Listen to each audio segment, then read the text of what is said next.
Untuk metode garis untuk penyusutan secara garis lurus, maka tarifnya 12,5% dikali dengan biaya perolehannya 350 juta dikali untuk tahun pajak 2019 berarti kan yang dihitung itu adalah dari Januari 2019 sampai dengan Desember 2019. Berarti di sini bagian tahunnya adalah 12 atau sama 1 tahun penuh. Sehingga didapat depresiasi untuk tahun pajak 2019 yaitu sebesar 43.750.000.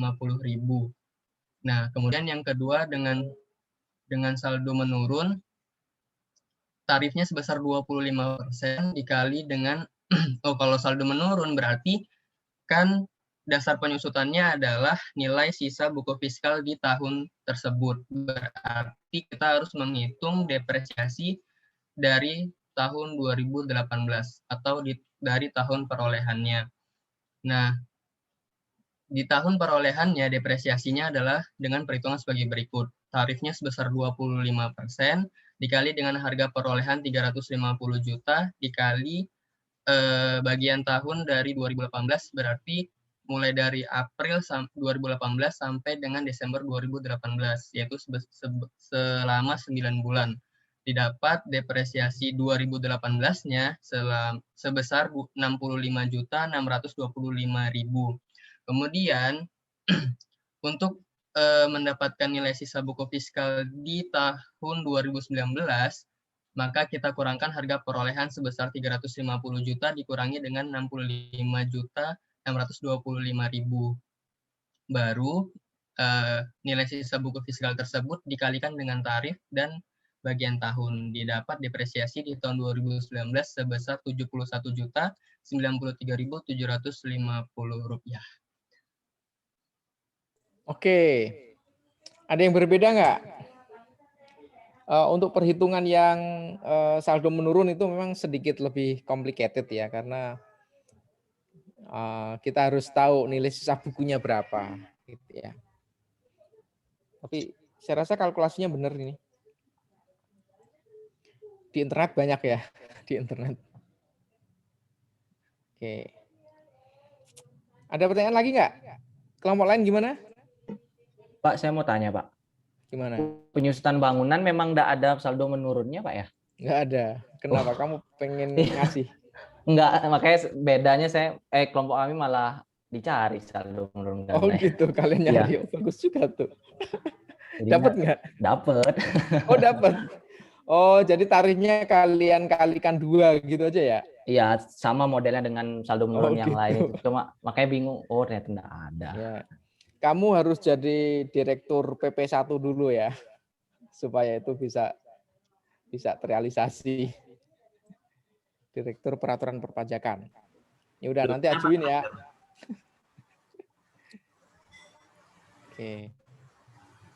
Oke, silakan dilanjutkan. Yud. Baik, Pak. Untuk yang ketiga, jenis aktiva perlengkapan restoran itu sama aja kayak yang furnitur kantor. Untuk garis lurus, dilanjut aja, Pak. Untuk garis, karena dia punya masa manfaat penyusutan fiskalnya selama 16 tahun, berarti dia masuk ke kelompok 3. Berarti tarif penyusutannya 6,25% untuk garis lurus dan saldo menurunnya 12,5%. Didapat depresiasi 2019 untuk garis lurusnya adalah 29.166.660. Oke. Clear ya? Ada yang beda nggak? Nggak ada ya. Nomor berikutnya yang bangunan ada yang beda nggak? Nggak ada ya. Berarti sudah betul semua. Oke, terima kasih Yuda. Selanjutnya Yuda milih kelompok terakhir nih. Kelompoknya Leo, Pak. Boleh. Leo. Mana nih Leo nih? Oh, saya, Pak. Oke. Yang presentasi siapa, Leo? Kamu? Saya tanyakan ke teman-teman dulu, Pak. Mungkin ada yang... Oh, gitu.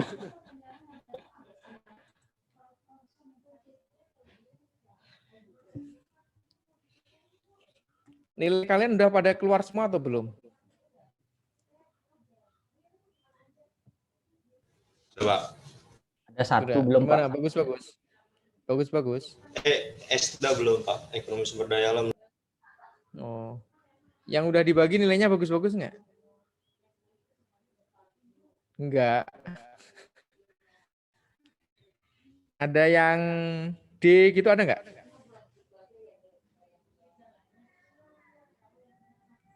Nggak ada. Yang D gitu nggak ada? Pasti nggak mau Kalaupun ngaku ada lah, diem Pak. aja, Pak. Nah, iya. Kenapa? Kalaupun Nggak. ada diem aja ya. Iya, Pak.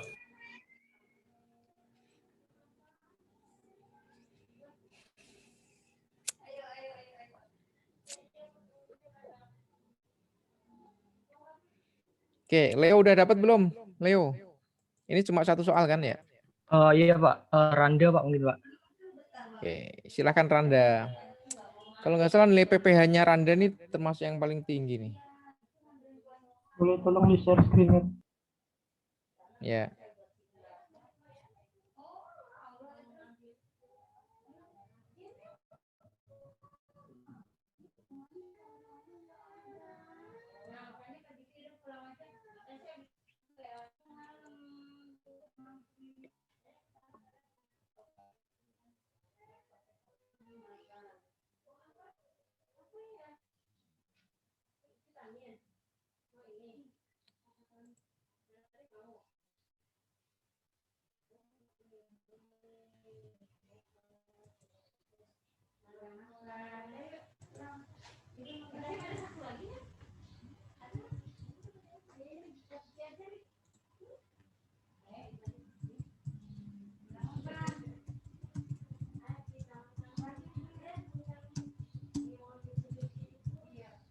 Oke, jadi kerjaannya diketahui dulu. Pinjamannya $1 juta, bunganya 6%. Coba bisa lebih kencang lagi, Randa. Lebih keras lagi. Laptopnya tidak terlalu ini Pak, speakernya. Suaramu lebih kencang lagi. Oke. Sekarang gimana Pak? Oke, lumayan. Baca soalnya dulu. Jadi pinjamannya itu $1 juta, bunganya 6%. Nah, di Excel otomatis saja 6% kali 1 juta dapat 60.000. Kursnya dicari selisih kurs KMK sama selisih kurs BI-nya. Di soal karena sudah diketahui, ya seperti itu. Menggunakan Excel saja, karena di Excel-nya sudah ada. Kemudian langsung masuk ke koreksi fiskal. Membangun rukonya ini tidak dimasukkan ke beban fiskal. Ya. Di Zoom tolong lihatkan. Nah. Jadi di sini 6% dikali 700.000 karena yang digunakan itu dananya 700.000 sesuai dengan diketahui di soal. Diperoleh $40. Nah, dikalikan kursnya. Lihat yang kedua, klik deh. Ada itu. Nah, F17 kali 10 itu yang kurs KMK. Kenapa menggunakan kurs KMK? Ya karena saya sudah riset di Google itu untuk fiskal itu gunakan yang KMK, Pak. Mungkin bisa dikoreksi kalau salah. Nah, diperoleh lah. Biaya membangun rukonya itu sekitar 632 juta. Kemudian selisih kursnya diperoleh 42 juta sesuai dengan yang ada di gambar. Lanjut perhitungan B dan C sama aja seperti yang A. 6% dikali 200.000 sesuai di soal. Yang C juga 6% dikali 100.000. Diperoleh pembelian barangnya 180 juta 600.000. Nah, selisih kursnya 1.200.000 menggunakan yang selisih kurs KMK. Yang penambahan kendaraan itu juga sama. gunakan selisih kurs KMK. Jadi di total beban fiskalnya yang poin B ditambah poin C itu diperoleh 272.700.000. Dan terima kasih. Oke, ada perbedaan nggak dengan Beda, kelompok Pak. lain? Iya. Ya, gimana kamu, Put? Bedanya tuh gimana ya, sebentar Pak? Atau saya boleh share screen aja Pak sekalian? Boleh, boleh, boleh. Ada saya izin share screen-nya. Beda di kerugian, Pak.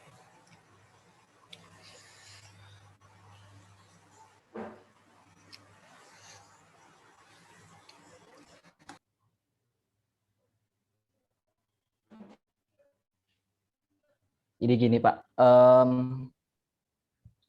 ada perbedaannya tuh kelompok kami itu menghitung dulu Pak, kan bunganya tuh 6%. 6% itu kita cari dulu dari utangnya itu 1 juta, maka ketemu bunga 60.000. Nah, kemudian dari masing-masing ini A, B, C ini kita kerjakan satu-satu dulu Pak. Yang pertama untuk membangun ruko. Nah, untuk membangun ruko ini kan bukan termasuk beban fiskal karena kan dia objek pajak final kalau tidak salah itu. Ya. Nah, proporsi bunganya ini kenapa kita ketemu 70% karena dari sel C34 dibagi dengan B30 ini Pak, 34 dibagi dengan B30 ini, dibagi dengan utang 700.000 per 1 juta, kita cari dulu proporsinya sehingga ketemu 70%. Nah 70% itu kemudian kita cari bunganya berarti 70% ini dikali dengan bunga yang sudah kita cari di awal. Ketemulah bunga untuk membangun ruko sebesar 42.000. Kemudian baru kita cari masing-masing bunga dalam 2019 dengan kurs KMK-nya berapa, kemudian bunga dalam 2019 dengan kurs BI berapa, sehingga kami juga ketemu selisih kurs bunga. Kenapa kami mencari selisih kurs bunga? Karena dalam aturan itu kan juga selisih kurs bunga juga merupakan termasuk beban fiskal seperti itu, Pak. Kemudian pembelian barang dagangan pun juga treatmentnya sama, dicari dulu. Pembelian barang dagangan kan termasuk beban fiskal karena dia termasuk dalam kegiatan operasional. Cara mencarinya pun juga sama. Kita cari proporsi bunganya dulu, kemudian dapat bunganya, kemudian kita cari harganya sesuai dengan kurs, kemudian kita ketemu selisih. Nah, kemudian yang ketiga untuk penambahan kendaraan pun juga sama. Dia merupakan beban fiskal karena termasuk operasional. Kita cari proporsi bunga, kemudian dapat bunga, dan kita cari masing-masing bunga tersebut dengan kurs KMK dan BI, ketemu selisih. Kemudian di terakhir kita menjumlahkan seperti ini Pak, pembelian barang dagangan ketemu 180 juta sekian, kemudian ada selisih kurs bunganya, kemudian ada penambahan kendaraan sebesar ini, kemudian di sini juga ada selisih kurs bunga. Nah, seperti yang saya katakan tadi, untuk yang ini membangun ruko itu tidak dimasukkan, sehingga ketemunya 270.900.000 Pak. Situ perbedaannya. Oke. Sebenarnya gini, kalau dari soal itu kan ada diperkenalkan ada 2 jenis kurs ya. Yang pertama kurs tengah BI, kemudian yang kedua KMK. Ya. Jadi antara kurs tengah BI atau kurs tengah KMK, kalau ini bicara tentang PPH, itu sebenarnya tidak berpengaruh. Karena kurs KMK ini biasanya digunakan untuk PPH mungkin, tapi khusus untuk pembayaran PPH pasal 25. Jadi kalau PPH pasal 25, misalkan wajib pajak memilih pakai dolar, nah itu pakai kurs KMK. Nah, kurs KMK itu sebenarnya diambil dari kurs tengah BI. Ya, diambil dari kurs tengah BI. Nah, kalau untuk PPN, ya, nah kurs KMK ini digunakan untuk menetapkan besarnya DPP PPN ya saat tanggal transaksi tersebut. Nah, oke. Nah, sekarang situasi dan kondisi ini apakah terjadi selisih kurs atau tidak sih? Gitu ya. Gini, kalau menurut saya ya soal ini ya itu sebenarnya tidak terjadi selisih kurs. Ya, tidak terjadi selisih kurs di sini. Asalkan apa? Asalkan konsisten. Jadi wajib pajak di sini punya pilihan sebenarnya. Mau pakai kurs BI yang $1 pada tahun 2018 atau KMK 14.900, KMK itu 14.950. Nah, ini terserah. Asalkan konsisten, itu nggak ada masalah. Nah, dalam situasi ini sebenarnya tidak ada laba atau rugi kurs. Jadi yang ada itu hanya setelah kalian konversi dari 1 juta US dollar ini ke mata uang rupiah, nah setelah itu kalian proporsionalkan ya, proporsionalkan distribusi hutang tersebut, kredit tersebut, gitu ya. Masing-masing yang untuk investasi itu berapa persen, pembelian berapa persen, kemudian penambahan kendaraan ini berapa persen. Nah, yang untuk investasi ke ruko ini itu yang non deductible expense. Alasannya apa? Alasannya karena ini disewakan, jadi ini penghasilan final. Nah, ini ternyata yang ruko itu berapa persen? 10% ya? Coba ke bawah dikit. Yang ruko kamu berapa persen? 70%. Ya, 70% ya. Oke, 70% ini untuk ruko. Kemudian yang pembelian sama penambahan kendaraan ini kan objek PPh biasa ya. Jadi 300 sekitar 30%. Jadi berapa ini beban fiskalnya? Berarti 30% kali 1 juta US dollar. Kemudian kali kurs. Nah, kurs saat itu juga bisa. Kurs realisasi ya tahun 2019 gitu ya. Baru dikalikan 6%. Coba hitung Put, berapa Put? Gimana Pak? Boleh diulang Pak? Biar saya ulangi di sini. 30% kali 1 juta US dollar, berarti ya 300.000 ya, 300.000 US dollar. Dikalikan kurs saat ini ya, 2017 ya, waktu pinjam ya. Bentar. Oh enggak ada. Sebentar. Oke, kali tahun 2019 aja deh. Kali kurs 15.000. Kali kurs yang 15.000. Oh ya, kurs KMK yang BI. Yang BI aja, yang BI. 020 15.000 020. Sudah, Pak. Udah. Kali 6%.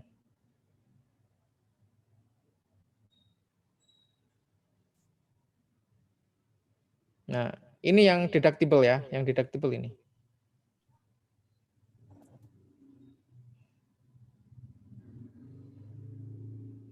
Kalau total berapa? Coba di bawahnya Put, tapi nggak ada proporsi itu Put. Yang mana Pak? Di bawahnya 270 360 itu. 270 360. Oh, ini ah. Nah, kalau total itu berapa? Tanpa proporsi. Ini kan formula Iya, kamu kan pakai Pak. proporsi ya. Yang 30% itu. Nah, ini kamu copy terus 0,3-nya dihilangin coba. Oke, Pak. Kamu copy 0. Salah kopinya. Copy Salah. ininya, formulanya. Copy dalamnya. Nah, copy dalamnya.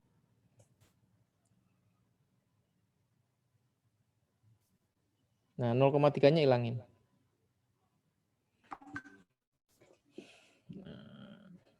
Nah, ini ya. Ini total biaya bunga 901. Nah, yang deductible itu cuma 270.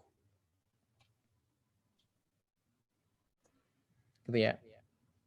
Nah, ini berarti pakai asumsi bahwa wajib pajak menggunakan kurs BI gitu ya, kurs BI.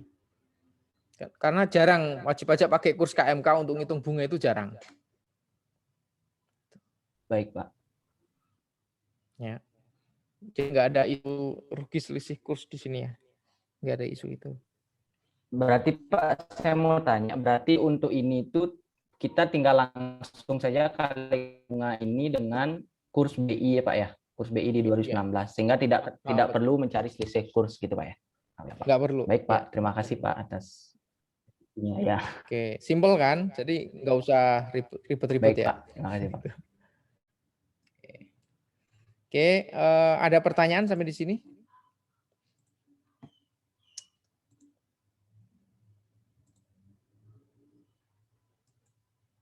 Nggak ada pertanyaan?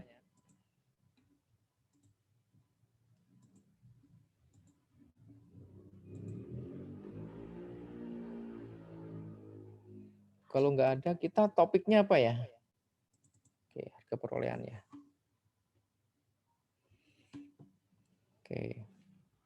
Oke, pertemuan ke-9 ya. Tentang harga perolehan aktiva. Penilaian persediaan. Nah, ini relevan dengan kalian nih. Ya. Nah, jadi di Undang-Undang PPH itu ada satu isu terkait dengan perolehan atau pengalihan harta. Ya, jadi harta itu kan bisa dipindah-pindahkan ya. Nah, itu bisa modelnya tuh jual beli gitu kan. Bisa tukar menukar. Nah, pas likuidasi itu kan orang pengen ngambil ya, pengen ngambil bagiannya. Ya.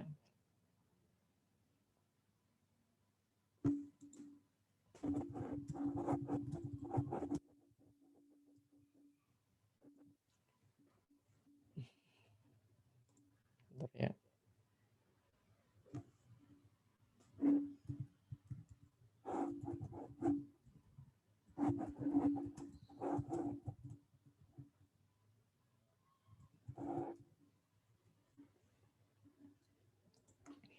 Nah, kemudian juga bantuan sumbangan hibah itu kan sering terjadi dispute. Sebenarnya nilai transaksinya berapa sih gitu ya.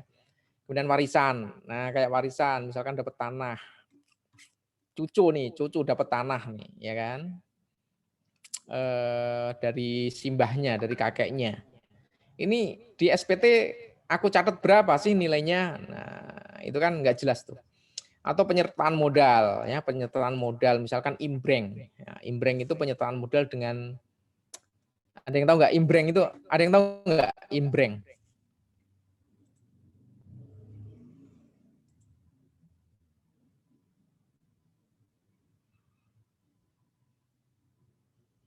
Penyertaan modal tapi bukan uang Pak ya, bisa pikiran Ya, gitu Pak ya, ide dengan ya. aktiva.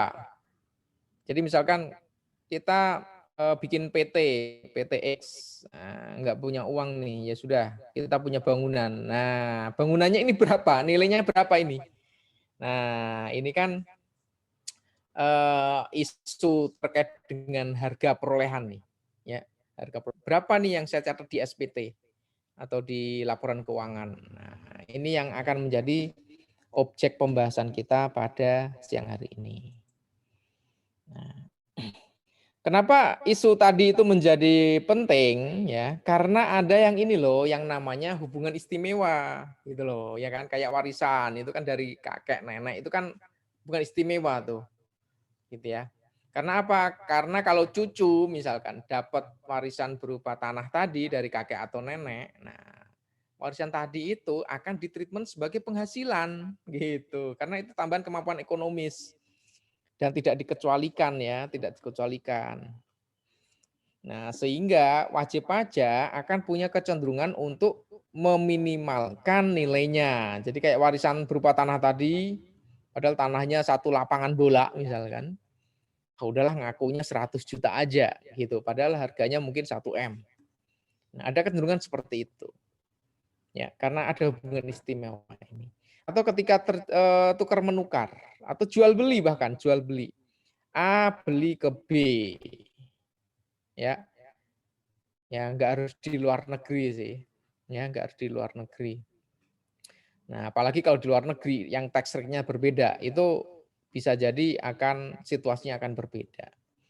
Nah, karena ada hubungan istimewa seperti ini, maka jual beli, tukar menukar kayak gitu itu harus dilakukan semacam penilaian gitu ya, semacam penilaian supaya tidak terjadi dispute. Nah, hubungan istimewa ini itu tidak hanya karena hubungan kekeluargaan saja. Ya, tidak hanya karena yang ngasih orang tua gitu ya, kakek, nenek, enggak hanya itu, tapi bisa jadi kepemilikan modal, penyertaan modal kalau perusahaan ya. Atau penguasaan manajemen atau teknologi. Nah, yang kedua ini yang sulit nih, penguasaan manajemen atau teknologi itu sulit sekali, di lapangan itu sulit. Meskipun Undang-Undang Perpajakan sudah membuka gitu ya. Tapi untuk membuktikan ada enggaknya penguasaan manajemen itu kan sulit. Bentuknya apa sih penguasaan manajemen itu? Ya kan? Enggak bisa didefinisikan. Penggunaan teknologi apa sih ininya? Oh, dia selalu pakai mesin buatan saya. Ya, belum tentu. Ya kan? Belum tentu juga, ya kan? Kalau misalkan dia ternyata loyal customer, konsumen yang sangat loyal kan bisa jadi pakai mesin dia terus. Tapi nggak hanya sekedar itu.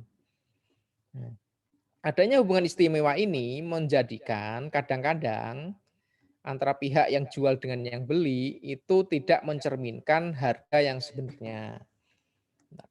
Kalau nyoret-nyoret gimana ya? Coret-coret. Lupa saya.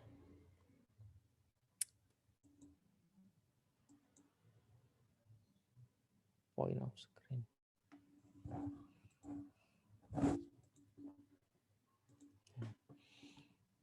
Oke. Nah, ini ya. Paling gampang itu misalkan paling gampang itu ya kalau di luar negeri ya, ini Indonesia, ini Singapura. Kelihatan nggak coret-coret saya nih? Ya, dan Pak. Oke. Ini ada perusahaan A, ini perusahaan B. Nah, misalkan A ini menjual ke sini ya. Menjual ke sini. Harganya misalkan 100. Ya. Kemudian B ini jual ke Amerika misalkan. Amerika. Ini Amerika ya. AS. Nah, ini harganya misalkan 200. Nah, ini perusahaan juga di AS juga. Nah, ini dia jualan ke sini juga. Nah, ini harganya misalkan 150. Nah, isu-isu kayak gini nih. Ya, isu-isu kayak gini. Yang akan menjadi fokus kita. Jadi A dan B misalkan terafiliasi nih, kepemilikannya sama nih. Ada hubungan istimewa ya. Kasus inilah yang disebut transfer pricing itu transfer pricing. Jadi transfer pricing itu bukan transfer harga ya, tapi itu istilah untuk pergeseran harga. Nah, misalkan di sini HPP-nya ya, HPP-nya misalkan HPP-nya katakanlah 200. Ya, HPP-nya 200 US dollar. Oke, jadi perusahaan ini labanya berapa? Labanya berapa? Labanya berapa? 50. 50 ya. 50 dari mana? Nah, ini 100 ditambah 150 dikurangi 200 ya, ketemu ya. Artinya apa dari sini? Ternyata labanya diperoleh dari penjualan ke Amerika yang langsung, yang tidak melalui B. Gitu ya. Karena apa? Karena laba yang dari B ini, nah ini kan berarti kalau di sini itu kan harga jual ya, itu kan 200. Harga beli berapa? Yang B tahu nggak berapa? 100 ya. Berarti labanya 100. Nah, inilah yang disebut ini. Yang disebut transfer pricing itu ini. Laba ini ya, laba sebesar 100 ini digeser. Ini kan sebenarnya labanya harusnya kan di sini. Ya, ini kan harusnya nilainya kan 200. Seharusnya, ya kan? Nah, laba yang harusnya terkreat di sini ini harusnya 50 ditambah 100 ya. 150. Ini ternyata di SPT hanya dilaporkan 50. Nah, yang 100 kemana? Digeser. Luar negeri. Inilah yang disebut transfer pricing itu kayak gini. Ya, transfer pricing. Makanya ketika terjadi jual beli, ini kan jual beli nih ya, jual beli kayak gini, itu harus harga yang sebenarnya. Nah, sebenarnya mana? Kalau ini kebetulan ada pembandingnya, sebenarnya itu 150. Nah, harusnya ini nih yang dilaporkan. Nah, kita akan membahas isu ini. Ya. Jelas ya? Wirda jelas nggak, Wir? Jelas, Pak. Oke. Jelas. Tak tutup lagi. Balik lagi ke yang tadi.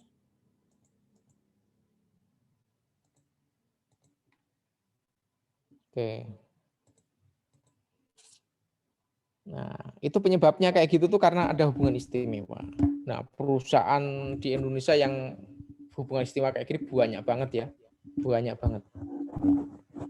Ya, pertama milik itu ya perusahaan-perusahaan misalkan Indofood. Indofood itu grupnya itu sampai 1.000 perusahaan lebih ya.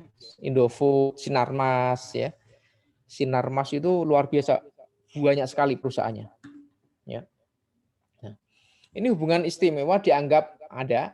Nah, ini ya. Ini kalau redaksinya di pasal 18 ayat 4 Undang-Undang PPH itu yang pertama ya, ada penyertaan modal langsung atau tidak langsung. Gitu ya. Minimal 25%. Kalau misalkan cuma 20% itu dianggap belum ada hubungan istimewa. Karena apa? Karena dengan nilai 20% itu dianggap perusahaan itu belum bisa mempengaruhi ya, belum bisa mempengaruhi arah atau tujuan bisnis dari perusahaan yang dikuasai sahamnya. Ya. Kemudian wajib pajak menguasai wajib pajak lainnya atau lebih BP yang berada di bawahnya. Nah, ini contohnya yang ada di gambar ini ya. PT Nusa ya, PT Nusa itu punya anak PT Bahana dan PT Delta. Nah, PT Bahana ini punya anak PT Cipta. Nah, hubungan antara PT Nusa dan PT Cipta, nah ini juga hubungan istimewa. Karena apa? Karena PT Nusa ini secara substantif itu sebenarnya menguasai PT Cipta sebesar apa? Sebesar 25%. Dari mana 50% kali 50% ya? 25%. Jadi dominan, cukup dominan lah 25%. Gitu ya. Nah, berarti kalau misalkan ada transaksi dari PT Nusa dengan PT Cipta, nah ini kita harus memastikan bahwa nilai jual belinya atau tukar menukarnya itu benar-benar nilai yang sebenarnya. Kemudian yang C, terdapat hubungan keluarga, sedarah maupun semenda. Oke, ini jelas ya. Tuh. Nah, ini hubungan istimewa kayak gini yang kadang-kadang membuat nilai transaksi, ya, tukar menukar atau jual beli itu menjadi tidak sesuai dengan harga pasar. Nah, harga pasar ya. Nih, kalau jual beli tidak ada hubungan istimewa, ya, maka yang ditreatment ya harga beli maupun harga jualnya itu adalah nilai yang sesungguhnya. Nah, nilai yang sesungguhnya diterima atau dibayarkan. Kalau misalkan kita beli raw material seharga 100 juta, ya sudah tulis saja 100 juta. Asalkan lawan transaksi kita itu adalah independen, tidak ada hubungan istimewa. Tapi kalau misalkan ada hubungan istimewa, maka itu adalah nilainya adalah jumlah yang seharusnya. Seharusnya itu apa? Seharusnya itu ya kalau seharusnya kan harga pasar ya. Seharusnya itu kan harga pasar. Kalau ternyata di bawah harga pasar, ya berarti harus ditreatment sesuai dengan harga pasarnya. Nah, makanya di sini kalimatnya jumlah yang seharusnya. Seharusnya itu merefer kemana? Merefer ke harga transaksi sesuai dengan harga pasar.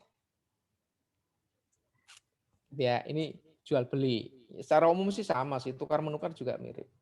Nah, ini contohnya jual beli misalkan gini. PT Antar menjual sebuah truk pada PT Daya dengan harga jual 80 juta. Nilai komersialnya 55 juta. Nilai sisa buku truk tersebut 60 juta. Sedangkan nilai pasar 100 juta. Nah, ini kan nilainya banyak banget ya. Nilai buku komersial 55 juta, nilai buku fiskal 60 juta. Ya, nilai pasarnya 100 juta. Hitunglah laba fiskal yang diterima oleh PT Antar. Ya. A, apabila tidak terdapat hubungan istimewa, B, bila terjadi hubungan istimewa. Nah, ini ilustrasinya. Yang pertama, tidak ada hubungan istimewa dulu ya. Nah, kan tadi kalian sudah tahu ya, tadi ngitung penyusutan kan bisa secara fiskal, secara komersial. Nah, secara fiskal itu sesuai dengan undang-undang pajak, komersial itu sesuai dengan PSAK. Ya. Nah, di sini nih. Ya. Harga jualnya dijual 80 ya, 80 juta. Nih, dijual 80 juta. Sama ya, 80 juta. Terus tadi secara komersial itu nilai bukunya 55 juta ya. Secara fiskal itu 60 juta. Nah, berarti ya nomor 1 ini dalam hal tidak terdapat hubungan istimewa, laba komersial PT Antar itu nilainya 25 juta. Laba komersial ya. Terus kalau laba fiskal berarti nanti akan diisi 20 juta. Tuh. Itu ya. Ini. Kemudian kalau terjadi hubungan istimewa gimana? Kalau terjadi hubungan istimewa, maka sebentar nih. Sebentar. Saya agak sedikit miss. Oke, sedangkan harga pasarnya 100 juta ya, harga pasarnya. Nah, kalau terjadi hubungan istimewa, kalau komersial ini udah nggak usah diperhatikan ya. Kalau komersial itu terserah wajib pajaknya. Nah, yang kita perhatikan yang fiskal. Nah, yang fiskal akan mengakui sesuai harga pasarnya. Besarnya berapa? 100 juta. Ya. Karena ini harga sesungguhnya di pasar. Kemudian nilai bukunya ngikut apa? Nilai bukunya ngikut nilai buku fiskalnya. Nah, jadi di SPT, di laporan keuangan fiskal, wajib pajak PT Antar itu harus mengakui laba sebesar 40 juta. Sampai di sini paham Pak nggak?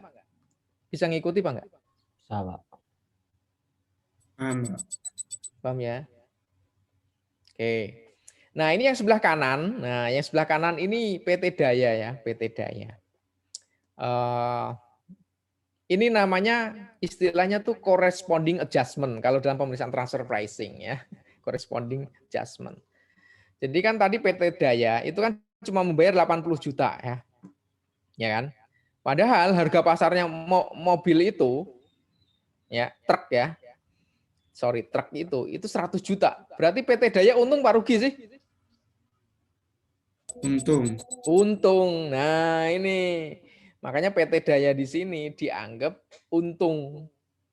Meskipun dia cuma membayar ngeluarin uang 80 juta doang ya, nggak ada uang masuk ya. Nggak ada uang masuk sama sekali, itu dianggap laba 20 juta. Nah, ini nanti situasinya SPT-nya PT Antar itu dikoreksi. SPT-nya PT Daya itu juga dikoreksi. Meskipun PT Daya tidak mendapatkan cash, senilai 20 juta itu nggak dapat. Ya, Rehan, paham nggak Rehan?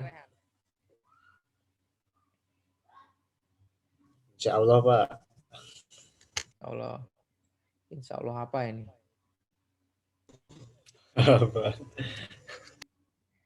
Oke. Itu ya. Nah, gini. Nah, di lapangan yang paling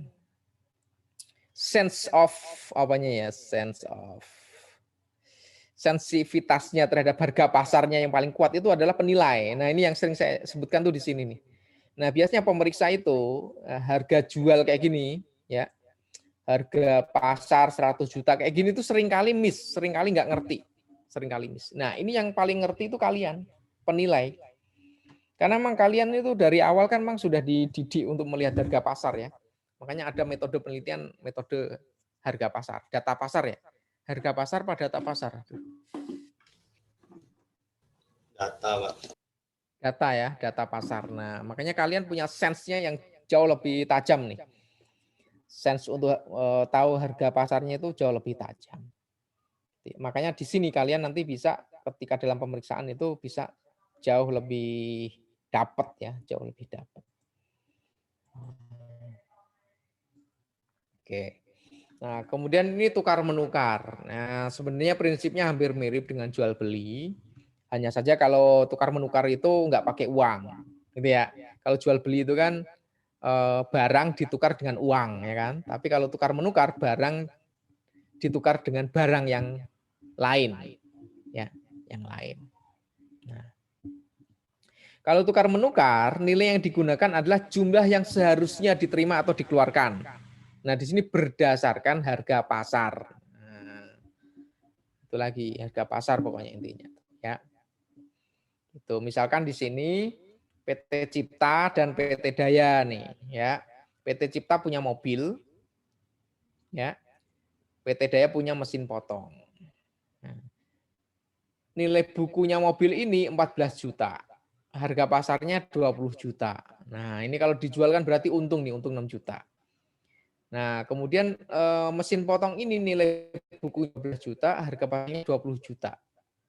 Ya, ditukar. Sehingga PT Daya kalau misalkan jual di pasar, ini akan untung 8 juta. Nah, ini ditukar. Padahal nilai bukunya beda. Ya, nilai bukunya beda. Ini gimana? Nah, ini. Ya. Gimana ini?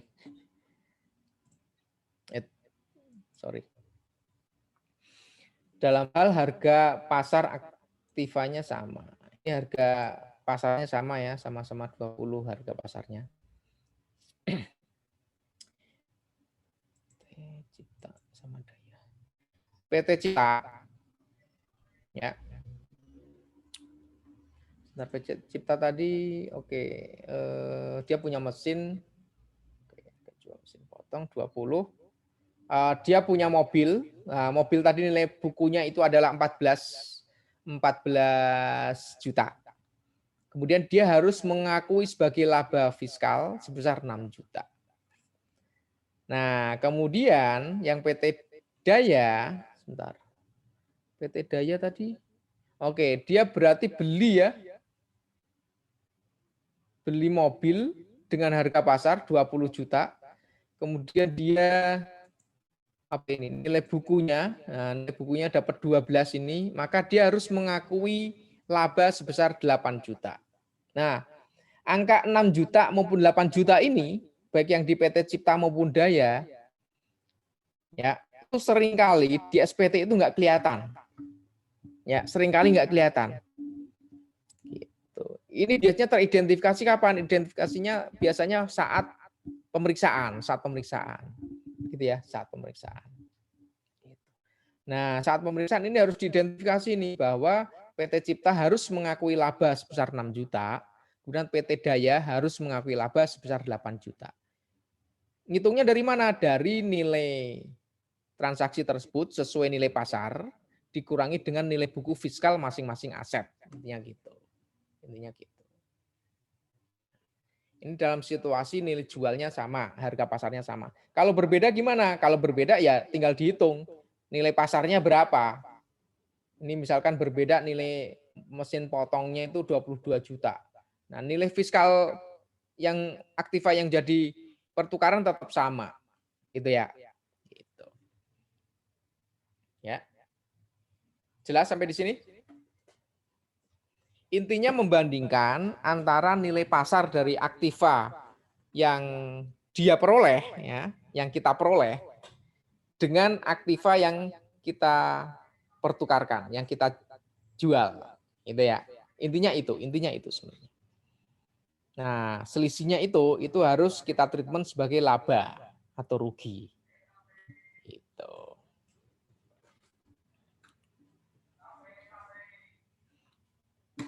Nah, sama seperti tadi, ya, yang menentukan harga jual ini tadi, harga jual pasar itu yang paling akurat itu biasanya penilai, ya, itu biasanya penilai. Jadi kalian itu nggak tahu kenapa biasanya tuh ini ya ngerti ya harga pasar nih, kayak PT Cipta harga mesin mobil ini harga pasarnya 20 juta. Nah ini biasanya kalian yang jago nih menentukan kayak gini nih. Mesin potong ini 20 juta. Nah, ini biasanya jago. Ya, cari pembanding, kemudian melakukan adjustment. Ini kan barang second semua kan? Berarti harus ada adjustment kan? Nah, bisa pakai replacement cost ya. Terus metodenya apalagi untuk menentukan kayak gini tuh? Selain replacement cost tuh pendekatannya apa? Harga pasar ya, harga pasar, replacement cost.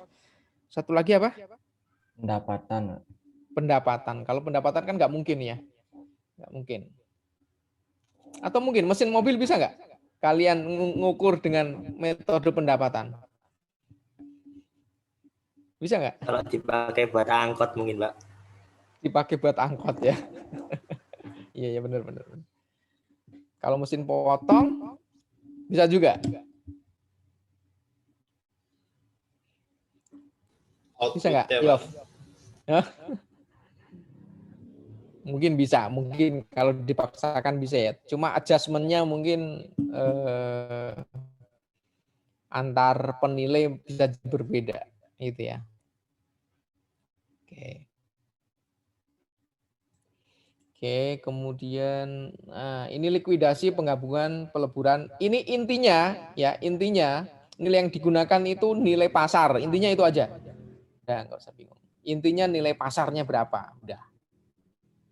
Nah, kemudian kalau terjadi proses likuidasi penggabungan atau peleburan kayak gitu, itu dibandingkan dengan nilai buku. Nah, udah. Nilai pasar berapa dibandingkan dengan nilai buku, kalau ada selisih, nah itu nanti akan menjadi laba atau rugi fiskal. Ya. Ini apa ini? Oh, ini merger ya. PTA plus PTB menjadi PTAB. Merger kan ya ini namanya ya, merger ya. Iya. Pak, tapi kok nilai bukunya beda, Atau Pak? peleburan. Setelah digabung jadi makin besar nilai bukunya.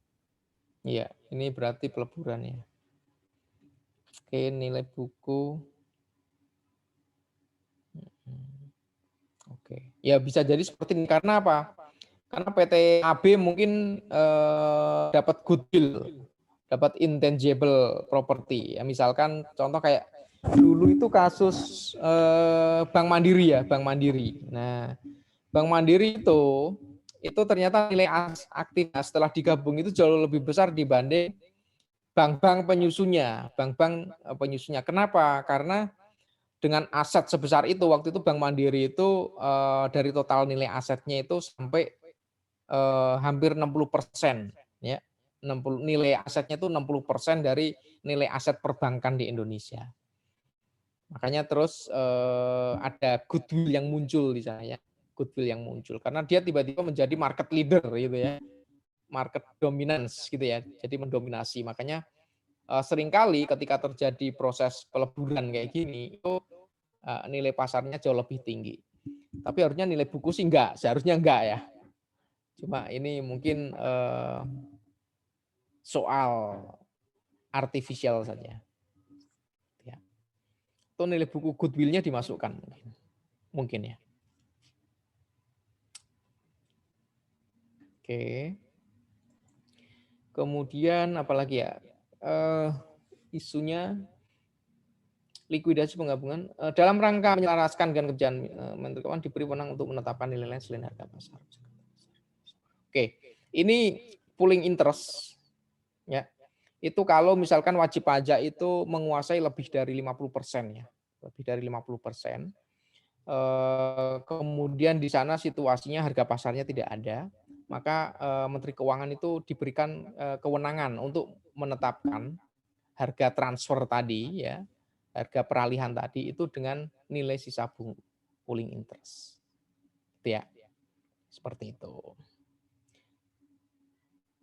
Tuh, ini amat jarang digunakan ya, amat jarang digunakan. Ini lebih accounting ya, lebih accounting banget. Karena pooling interest sendiri ini di akuntansi sebenarnya dianggap tidak mencerminkan gitu ya, mencerminkan situasi yang sebenarnya karena pooling of interest itu artinya apa? Pooling kepentingan. Jadi kepentingannya itu di pool, dijadiin satu. Jadi menentukan nilai aktiva suatu perusahaan, tapi pendekatannya adalah interest-nya. Interest itu kepentingannya gitu ya, berdasarkan kepentingannya. Bukan berdasarkan nilai aset yang sesungguhnya. Maka ini dispute ini sepertinya kalau nggak salah sudah dicabut deh. Kalau nggak salah ya, mungkin tahun 2018, tahun 2008. Saya belum update situasi ini karena ini jarang sekali kasus kayak gini tuh jarang sekali. 20 tahun saya di Dijen Pajak belum pernah pakai pooling interest. Oke. Kemudian untuk bantuan, sumbangan, hibah dan warisan. Nah, itu gimana? Nyatetnya itu gimana kalau misalkan dapat warisan dari kakek atau nenek gitu ya. Oke, coba buka pasal 4 ayat 3 huruf A dan B. Itu isinya apa? Undang-Undang PPH ya.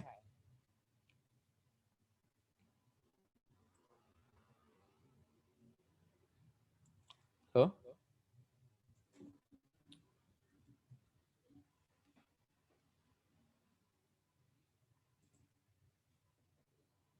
Udah ada yang buka?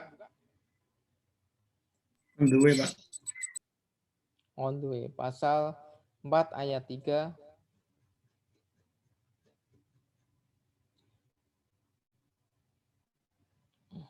huruf A dan B.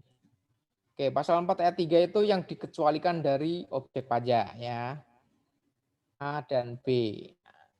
Sorry. A dan B. A itu sumbangan, B itu warisan. Nah, ya.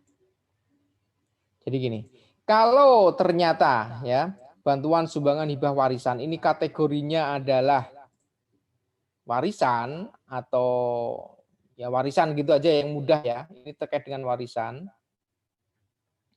maka atas warisan tersebut gitu ya, itu dicatat ya nilai bukunya. Nah, contoh ilustrasi gampangnya kalau kalian dapat warisan berupa tanah atau rumah misalkan. Nah, itu gimana? Saya dapat warisan nih. Nilai tanahnya, harga pasarnya misalkan 400 juta harga pasarnya. Ya, nilai bukunya kita lihat dari mana? Nilai bukunya kalau rumah sama tanah itu nilai bukunya kita lihat dari mana? Yo, anak PBB nih. Dari mana? Kalau rumah dan tanah. Depresiasi ya. Dari mana? Dikurangi depresiasi ya. Kalau tanah ada depresiasinya nggak? Nggak ada. Enggak Nggak ada. ada kalau tanah. Nah, biasanya yang digunakan adalah NJOP, ya kan? Nah, yang dianggap nilai buku biasanya NJOP, pakai NJOP-nya saja. Biasanya gitu, ya. Baik pemberi maupun penerima mentreatmentnya NJOP. Biasanya gitu. Ini untuk hibah ya. Sumbangan ya, sumbangan gitu ya. Bantuan gitu ya, sama warisan. Kalau untuk selain itu, nah, ya kan?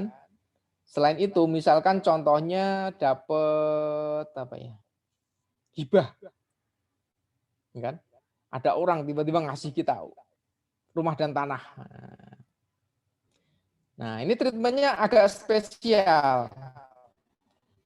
Karena apa? Karena tiba-tiba ada orang ngasih kita uang gitu kan. Nggak ada hubungan saudara, kayak gitu. Itu kan berarti hibah ya. Ada orang di pinggir jalan gitu ya, tiba-tiba ngasih mobil misalkan. Nah, itu pemberinya itu akan mencatat sebagai nilai buku, penerimanya harus mencatat nilai pasar. Ya, tiba-tiba ada yang ngasih Pajero Sport. Nah, gitu kan.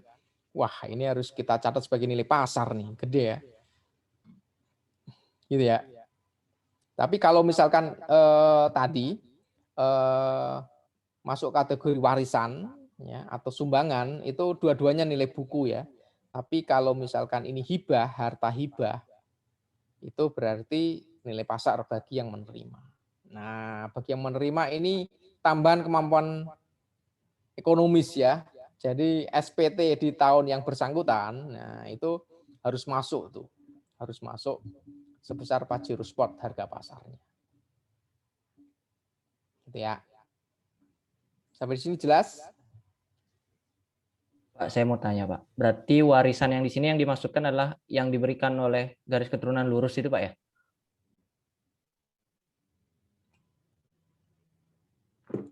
Iya. Betul.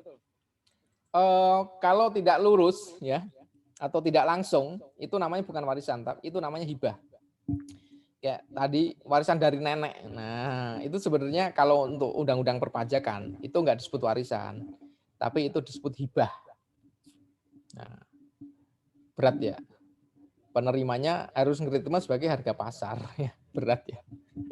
Berat.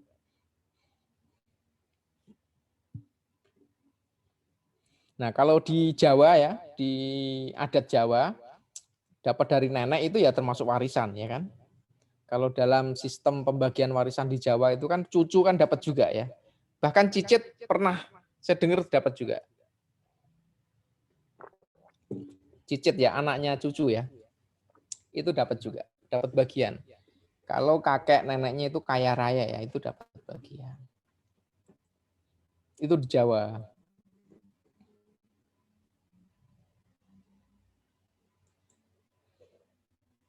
Nah, ini penyertaan modal. Penyertaan modal. Jadi kita mau bikin perusahaan nih. Ya, bikin perusahaan. Gitu ya. Nah, kita Kalau misalkan bentuknya uang gampang ya sudah kita tulis sebanyak uang itu gitu ya. Tapi kalau ternyata bentuknya itu barang ya, tanah misalkan, bangunan misalkan. Kalau dalam hal ini misalkan di sini apa ini ya? Mesin bubut ya. Itu gimana? Nah, gitu.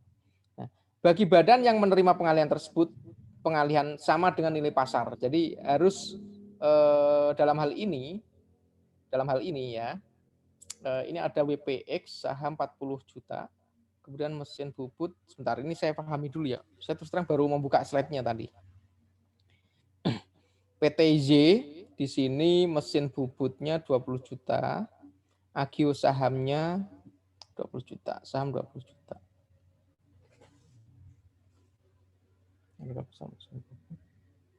Nilai buku.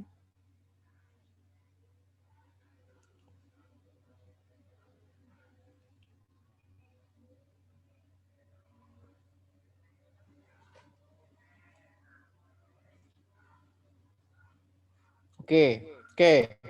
Jadi gini, kalian melihat yang bawah ini ya. Yang ada yang dekat dengan kepala saya nih, yang sebelah sini nih. PTJ di sini ya. Nah, PTJ di sini kalau kalian perhatikan ya, dia akan mencatat harga nilai mesin bubut ini sesuai dengan harga pasarnya. Ya, yaitu 40 juta. Ya, 40 juta. Kemudian di sini saham yang diterbitkan sebanyak 20 juta gitu ya. Terbitkan saham. Kemudian agio sahamnya 20 juta. Jadi dia dapat tambahan ini. Gitu ya. Ini sebenarnya bukan laba rugi fiskal tapi ini modal ini, harusnya modal. Kemudian nah di sini di SPT-nya WPX, nah dia bisa mencatat karena ini penyertaan modal, maka dia tidak perlu mencatat sebesar nilai pasar, tapi sebesar nilai buku. Nah, ini yang mungkin agak sedikit membingungkan. Jadi dalam perspektif yang ngasih itu sesuai dengan nilai buku, tapi yang menerima itu harus nyatet sebesar nilai pasar. Gitu. Nah, kalau kalian belajar akuntansi, ya, ini sebenarnya aturan pajak ini benar-benar mengadopsi prinsip-prinsip akuntansi. Jadi ini tidak membuat sendiri ya, ini tidak bikin sendiri. Tujuannya apa? Kalau dicatat berbeda seperti ini, tujuannya supaya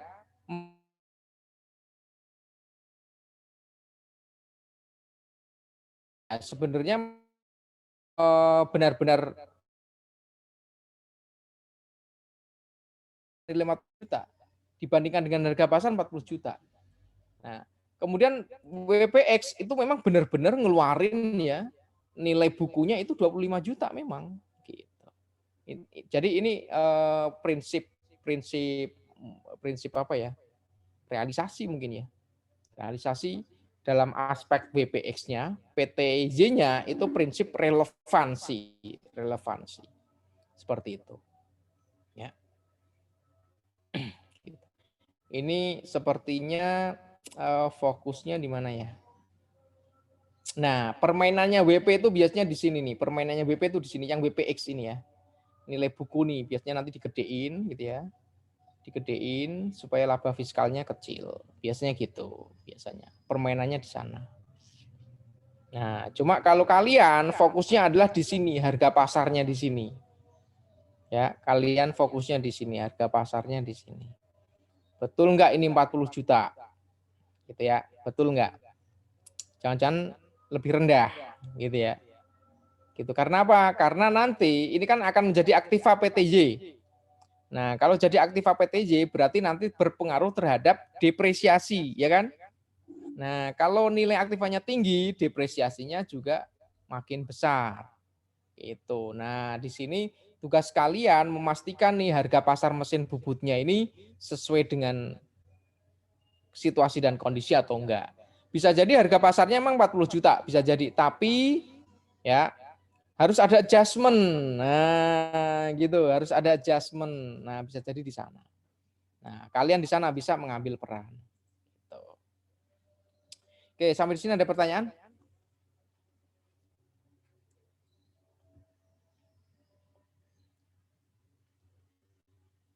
Oke.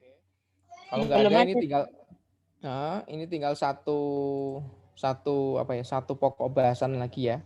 Itu tentang persediaan. Nah, persediaan kemarin sudah saya singgung juga bahwa DJP itu atau undang-undang pajak ya, undang-undang pajak itu hanya mengakui metode average sama FIFO. Nah, gitu ya. Average sama FIFO. First in, first out. Nah, ini mungkin di sini nanti akan ada contoh soalnya. Situasinya akan seperti ini. Jadi gini ya. Ini situasi di gudang ya, di gudang PT Aneka, toko komputer dia. Ya. Jadi persediaan awal 1 Januari tahun 2020 itu ada 100 komputer, harga per unitnya sekian. Kemudian dia beli 150 komputer, nilai per unitnya 9, kemudian beli lagi 120. Nah, kemudian ini jual dia. Jual. Nah, pertanyaan adalah 175 PC ini ya. Itu kita pakai harga yang mana? Nah, karena ada 3 jenis harga di sini. Ya, harganya yang 8 juta per unit, ada yang 9 juta per unit dan 8,5 juta per unit.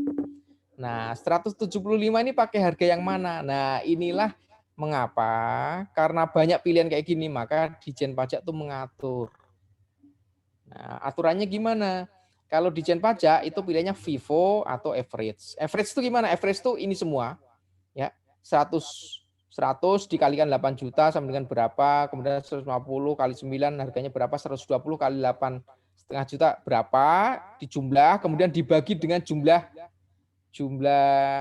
PC-nya. Nah, itu ketemu average. Nah, kalau misalkan pakai FIFO gimana? FIFO itu first in, first out. Oke, yang masuk pertama kali ke gudang itu harga PC yang berapa? 8. 8 juta. Nah, berarti ya, yang 175 PC ini yang dijual tanggal 15 Januari itu yang 100 PC harganya 8 juta, yang 75 PC harganya berapa? 9 juta. 9 juta. 9 juta. Udah ya, jelas ya? Gampang kan? Ini kan mengulang di akuntansi ya.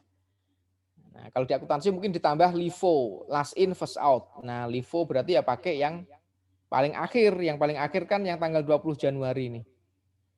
Nah, 8.500.000. Nah, di lapangan ada juga yang nggak pakai FIFO, LIFO kayak gitu, tapi pakai LOCOM. Ada tuh pakai LOCOM, lower of cost and market. Nah, jadi dia mencatatnya itu dengan melihat harga pasarnya. Lebih rendah mana? Harga dulu beli sama harga pasar sekarang. Nah, kalau misalkan wajib pajak ini pakai LOCOM ya, ini pembukuan dia ya. Berarti kemungkinan besar harga pasarnya ini 8,5 juta gitu ya. Tapi cost-nya, cost dulu waktu beli itu 8 juta. Nah, berarti dipilih yang lower.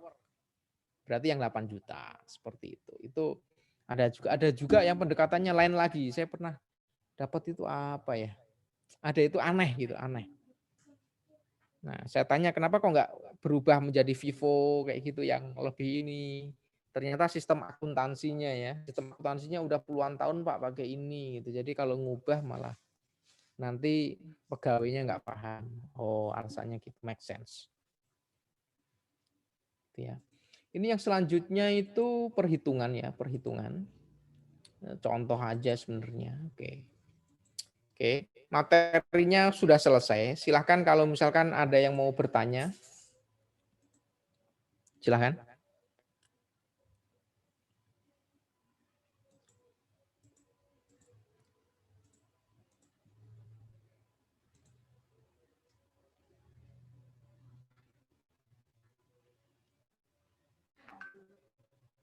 Oke. Ada nggak? Kita sebenarnya masih 1 jam ya? Masih 1 jam ya?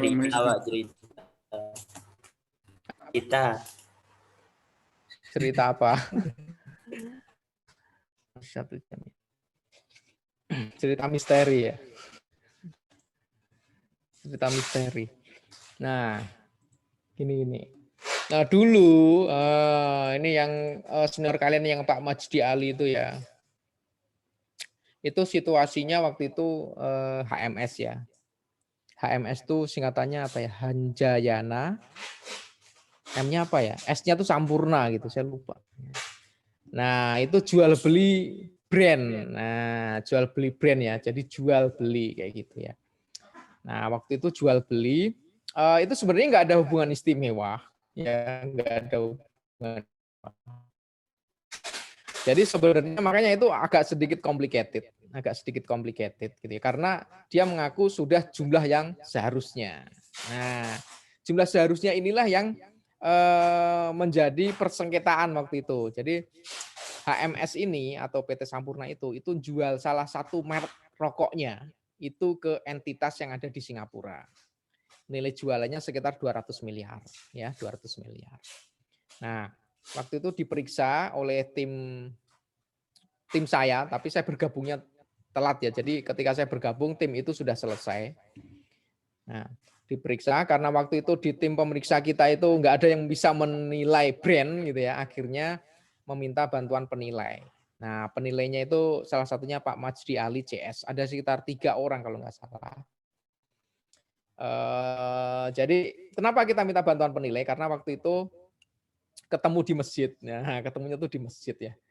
Sebenarnya satu lantai, di lantai 14 kantor pusat pajak, ketemunya di masjid, kemudian ngobrol ya. Jadi ngobrol di situ, pemeriksa pajaknya nanya, cara ngitung brand itu gimana sih gitu kan? Nah, Pak Masdi Ali jelasin, gini Pak, secara prinsip tuh gini. Pak Masdi Ali sebenarnya juga belum pernah, tapi pernah dapat mata kuliah penilaian. Nah, seperti kalian, gitu kan? Seperti kalian sudah pernah. Kemudian dapat informasi kayak gitu, pemeriksa pajak langsung mengajukan supaya penilai itu membantu pemeriksaan. Akhirnya masuklah di pemeriksaan. Akhirnya ketika dihitung oleh Pak Majdi Ali, itu nilainya langsung meningkat. Dari yang awalnya nilai transaksinya 200 miliar, itu menjadi kalau nggak salah 600, pokoknya tambah 400 M lah. Sekitar 600 M.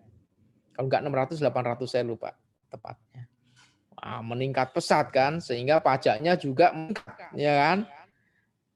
Ya kalau misalkan naik ya koreksinya, keuntungan dari jual brand itu naik 400 miliar, berarti kan PPh-nya itu kan kali 25%, naik 100 M. Nah, naik 100 miliar tuh. Makanya itu menjadi salah satu temuan yang paling besar dalam sejarah penilaian ya, dalam sejarah penilaian. 100 miliar tambah tuh pajaknya, wajib pajak. Wajib pajaknya protes.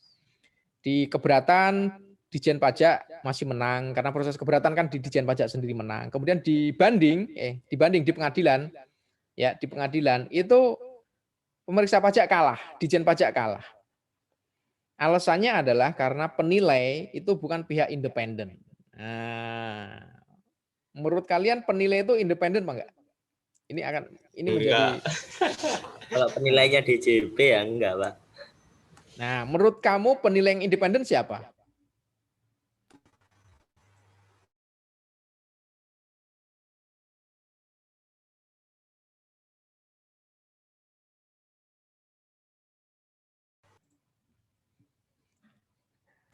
Sama aja Pak, yang Sama aja. iya, Sebenarnya klien juga. Sebenarnya lebih independen mana? Lebih independen anggota MAPI atau DJP? DJP Pak. Nah, jadi Yov, perspektif yang tadi kamu gunakan itu adalah perspektif yang digunakan oleh hakim pengendalian pajak. Gitu harusnya pakai MAPI gitu ya. Kenapa kalau MAPI itu kan dari judulnya aja kan penilai independen. Nah, itu. Nah, di DJP punya argumentasi lain loh. Emang MAPI itu yang bayar siapa gitu loh. Ketika melakukan pemeriksaan termasuk di dalamnya penilaian, memang ada yang lebih independen selain Dijen Pajak. Nah, jadi ini isunya sebenarnya bukan masalah independensi. Karena DJP atau Kementerian Keuangan itu kan sebenarnya lembaga yang sangat independen. Karena apa? Karena dia tidak dibayar oleh oleh wajib pajak, tapi dibayar oleh rakyat dari uang pajak, ya kan? Nggak ada yang lebih independen dibanding DJP. Jadi ini bukan isu masalah independensi sebenarnya, tapi isunya adalah apakah memang benar nilai 200 miliar sebagaimana diakui oleh wajib pajak atau 600 miliar sebagaimana diakui oleh Ditjen Pajak. Nah, isunya ada di sana. Akhirnya Pak Masdi Ali dan teman-teman itu ngajuin PK ya. PK itu peninjauan kembali ke Mahkamah Agung ya. Dan kemarin hasilnya menang. Mungkin sekitar baru 3 bulan yang lalu deh. Kalau nggak salah baru 3 bulan yang lalu. Jadi ini kasusnya udah mungkin sekitar kalau ditotal dari awal itu mungkin 5 atau 6 tahun yang lalu ya. 5 atau 6 tahun yang lalu baru putus ya, baru putus itu sekitar 3 atau 4 bulan yang lalu. Gitu ya. Jadi ya akhirnya di PK itu peninjauan kembali Ditjen Pajak bisa menang. Nah, setelah PK udah nggak ada ya, udah nggak ada upaya hukum ya. Makanya jadi ini sangat membanggakan untuk sejarah penilaian ya yang berkolaborasi dengan pemeriksaan. Makanya setelah ini menang ya, setelah ini menang itu senior kalian para penilai itu sering dilibatkan dalam kegiatan pemeriksaan, khususnya pemeriksaan yang terkait dengan isu-isu kayak gini nih. Ada transfer aset gitu ya, ada jual beli saham gitu ya. Kemudian transfer pricing kadang-kadang juga dilibatkan. Cuma kalau transfer pricing itu ya itu harus dijelasin dulu tuh ke penilainya karena penilai kan kalau di mata kuliah penilaian kalian pernah dengar transfer pricing nggak? Belum ada, Pak. Nggak ada. Belum ada kan? Nah itu karena bagi penilai istilah transfer pricing itu istilah asing, gitu ya. Itu istilah asing. Makanya saya pernah waktu itu 3 hari diminta untuk jelasin transfer pricing ke penilai. Nah itu ketika saya jelasin transfer pricing itu senior kalian tuh pada diem terus gitu ya, diem terus selama 3 hari itu nggak ada pertanyaan. Jadi saya nggak tahu ini sebenarnya paham apa enggak gitu ya. Mirip kalian lah, mirip kalian pendiam kayak gitu. Nah, seperti itu ya. Gitu. Nah, itu salah satu contoh yang spektakuler. Nah, kemudian ada lagi yang spektakuler itu kemarin waktu bukan di tim saya ya. Nah, ini jual beli saham. Nah, jual beli saham. Ini sebentar, siapa ya? Syafei. Nah, ada yang kenal nggak sama Syafei? Dosen kalian mungkin. Ada nggak? Pak PI. Ada nggak yang diajar Pak PI? Enggak ada ya. Aduh, dia ngajar juga di STAN.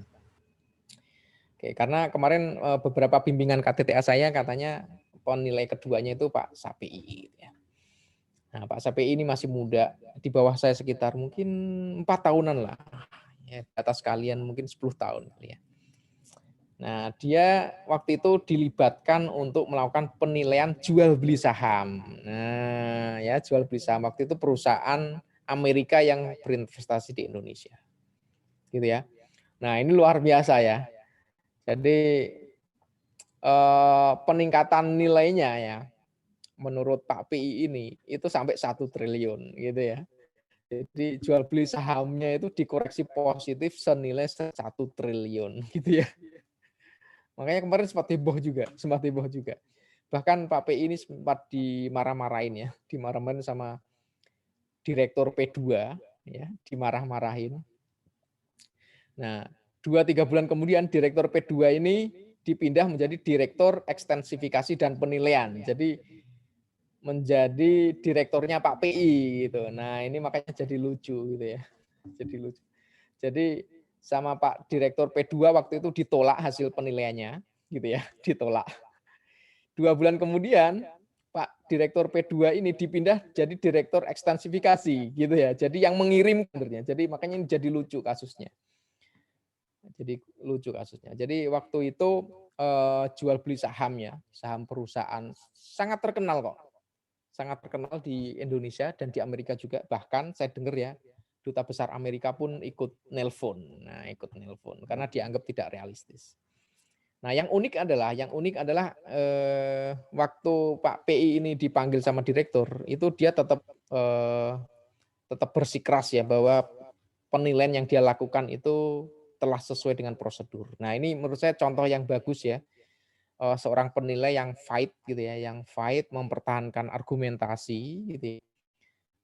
Mempertahankan argumentasi sampai titik darah penghabisan gitu ya. Penghabisan. Nah, setelah ditelepon sama dubes itu akhirnya yang ngambil alih Dijen Pajak ya. Jadi sepertinya tidak jadi dikoreksi sebesar 1T, tapi agak jauh berkurang, Mungkin sekitar 100 atau 200 miliar ya. Ya karena dianggap beberapa asumsi yang digunakan oleh Pak Safei itu terlalu tinggi ya, terlalu tinggi karena kan biasanya penilaian saham itu menggunakan pendekatannya kan ini ya. Pendapatan ya? Ya enggak? Iya kan? Nah, pendekatan kan itu asumsi-asumsi situasi ekonominya kan banyak sekali ya. Asumsi ekonomi makro, tingkat suku bunga, nah itu kan banyak sekali.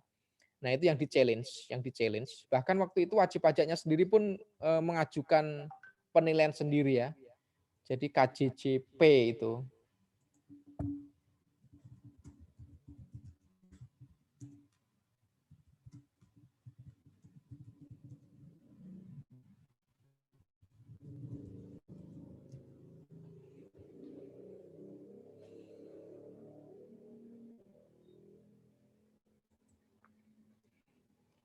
Gitu ya. Itu menurut saya dua penilai yang cukup terkenal ya. Ya paling enggak saya kenal gitu ya. Saya kenal beberapa yang lain tapi penilainya tidak sespektakuler itu. Pernah juga saya ngajak penilai ya untuk menghitung nilai transaksi aktifanya BSD ya. Dekat kampus kalian. Kalian masih ingat kampus enggak? Itu apa, Masih Pak? ingat enggak? Jadi saya minta bantuan penilai. Ternyata hasil penilaiannya malah lebih kecil dibanding dengan pengakuan wajib pajak. Makanya waktu itu, waduh, ini saya ngajak penilai itu maksudnya harapan saya nilainya jadi jauh lebih tinggi, malah ini jauh lebih rendah gitu kan. Akhirnya dengan sangat terpaksa hasil penilaiannya tidak saya pakai gitu ya, tidak saya pakai. Padahal dia menilai itu sudah belusukan ke semak-semak, ke macam-macam gitu ya. Itu kali pertama saya melihat penilai melaksanakan tugasnya itu kayak gitu. Ya. Jadi nanti kalian harus busukan ya, nyari tapal batasnya ada di mana gitu ya. Seperti itu. Ya, berat. Tapi untungnya di Jakarta gitu ya. Kalau kalian nanti jadi penilai di KPP Sanggau misalkan, nah itu agak lebih berat. Cuma saya dengar biasanya pakai drone ya. Pakai drone. Oke, ada pertanyaan sampai sini?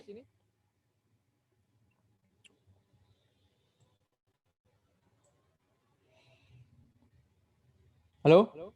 Nggak ada? Belum sebenarnya, Pak. Oke, kalau nggak ada, ya sudah. Waktu 30 menit bisa kalian manfaatkan untuk kegiatan yang lain. Nggak ada PR gitu ya. Pekan depan kita akan bahas tentang penyusunan dan amortisasi. Ini sebenarnya juga materinya mudah ya, mudah. Karena penyusutan itu juga sudah jelas gitu ya. Tapi mungkin kita nanti akan sedikit mempelajari filosofinya sedikit ya. Itu saja, terima kasih atas perhatiannya. Saya tutup. Assalamualaikum warahmatullahi wabarakatuh. Oke, sampai ketemu lagi ya.